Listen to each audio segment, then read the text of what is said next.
Hello guys! Welcome to my channel. Ngayon magluluto ako ng mackerel in banana leaves or otak-otak.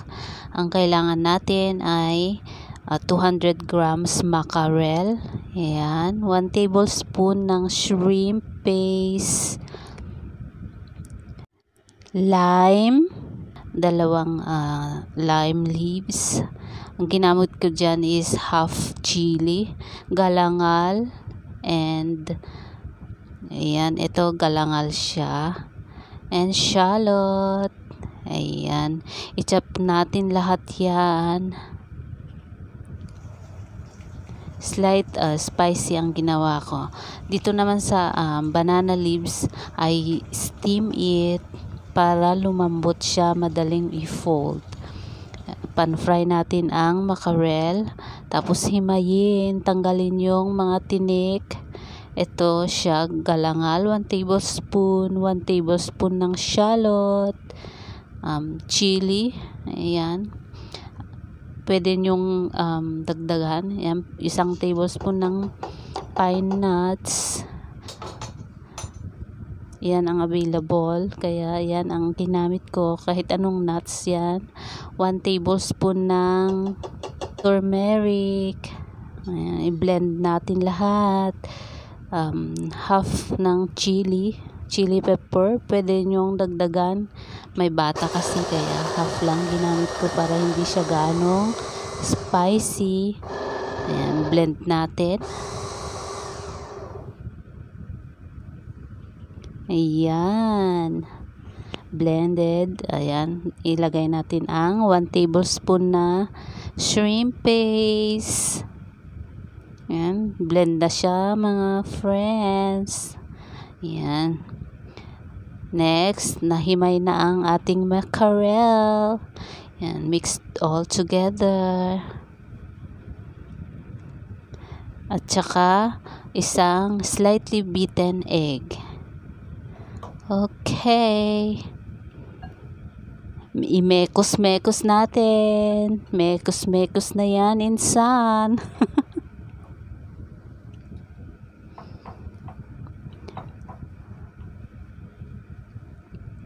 Yan, kailangan natin lagyan ng black pepper.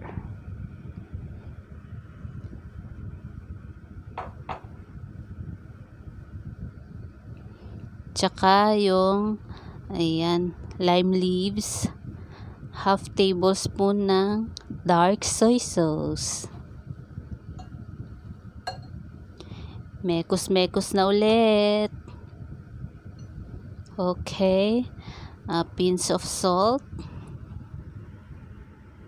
Tsaka ang ating half cup na coconut cream.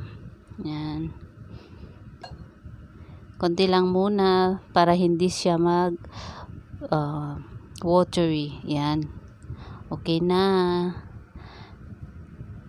Medyo yan, timplado na. Dapat hindi siya gaanong mag watery. Ganyan siya yung texture. Beautiful. I-mekos-mekos natin. Yan, ready to wrap. Balutin mo ako. Ayan, balutin natin ng banana leaves. Na-steam ko lang yan para madali siyang ma-fold. Wash yung banana leaves, steam, at saka i-wipe dry natin. Ayan, ready to fold. Ang gawin natin para tama yung lasa, mag-pan fry tayo ng konti para malasahan natin kung okay yung timpla according to your taste, sa gusto nyo, bago natin balutin. Ayan, mag-pan fry muna kayo ng konti, tapos tikman kung okay yung lasa niya, yung timpla niya, bago nyo i-balot sa banana leaves.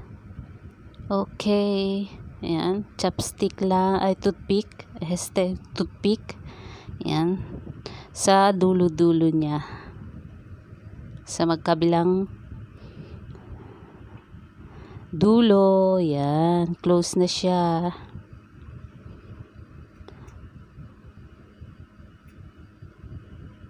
Okay, ganyan lang siya guys. Hanggang maibalot natin lahat.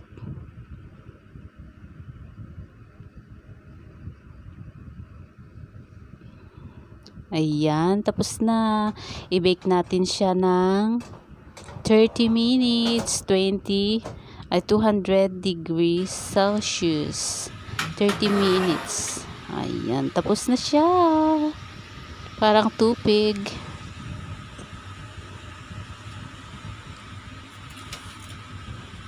Yummy, yummy. Thank you sa lahat ng aking subscriber. Thank you for the support. Sa mga hindi pa nag-subscribe sa akin, please subscribe for more. Share and comment down below. Thank you guys. Yan, tikman natin. Okay, it's perfect.